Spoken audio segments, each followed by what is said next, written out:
আর এবারে আমরা টোটো করে নাতনির বাড়ি যাবো। এই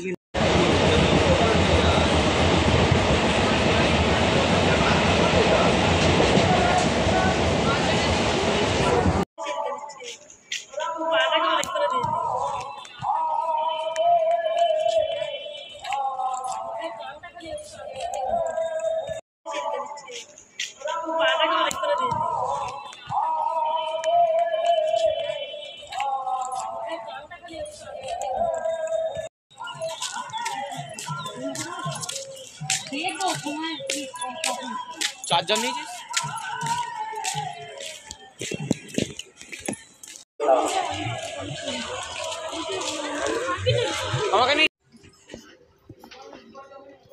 দেখতে ভালো হয়েছে, বলো সুন্দর হয়েছে।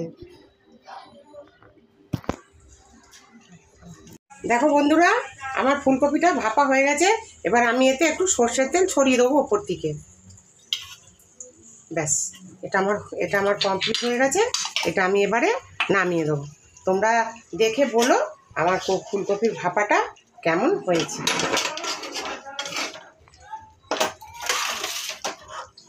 এই দেখো,